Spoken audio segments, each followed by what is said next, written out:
The dynamic begins with Susan, a devoted skydiver and mother, who found her escape in the exhilarating freedom of Freefall. At her club, she formed a relationship with John, a fellow jumper who shared her passion, leading to a passionate affair. However, their illicit connection was shadowed by Jane, John's longtime girlfriend. Jane, quiet and deeply attached, believed her relationship was steady until she was forced to confront the harsh reality of the triangle. John, enjoying the affection from both women, failed to resolve the situation, allowing the tension to fester until it became unstable, destined to collapse under the pressure of hidden desire and growing resentment. The foundation of trust among the three had eroded, setting the stage for a private act of malice. The situation reached its breaking point during a single, volatile evening at John's apartment. In a callous act of carelessness, John invited Susan inside, even though Jane was present. With only one bedroom, John and Susan retreated behind a closed door, leaving Jane abandoned and alone on the living room sofa. For hours, she endured the muffled sounds and ultimate silence emanating from the room, allowing her jealousy to boil and her mind to twist with painful, unwanted images. Trapped in her rage, she caught sight of a piece of equipment leaning against the wall. Susan's parachute bag, laid out for the next morning's planned jump.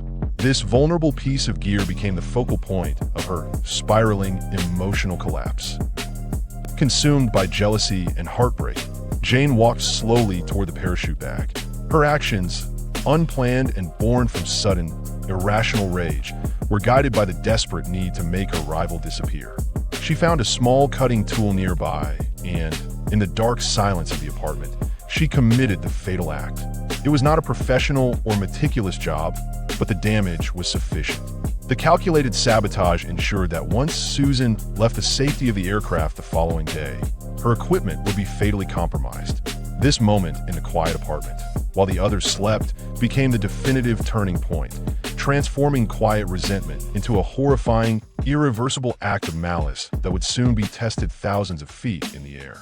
The next morning, the planned jump proceeded without suspicion. Susan and the team ascended, smiling, focused, and ready. At 13,000 feet, they plunged, and Susan stabilized perfectly. But when she pulled her main chute at the activation altitude, nothing happened. Her body spun sharply as she realized the malfunction, reaching for her reserve, only to find that it too failed. In the few seconds of free fall remaining, the terrifying truth became clear. This was not a tragic accident, but deliberate sabotage. The ground raced toward her, and in a silent, final moment, a mother of two was killed in a fall she should have easily survived, her body striking the ground as the terrible consequence of a private act of betrayal. The subsequent investigation immediately exposed the truth. The cords were deliberately cut, not worn or damaged. Suspicion instantly turned to Jane, who, under questioning, initially denied the crime, blaming stress and jealousy.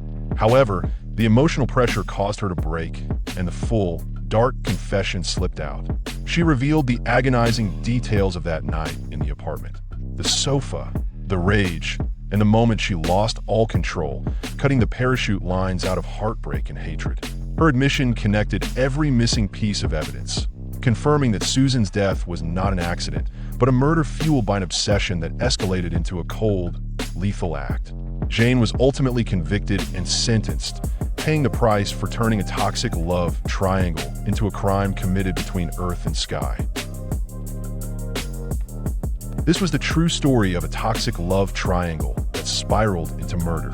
Main characters' names are replaced. If you enjoyed this video, please hit like and subscribe. Thank you for watching.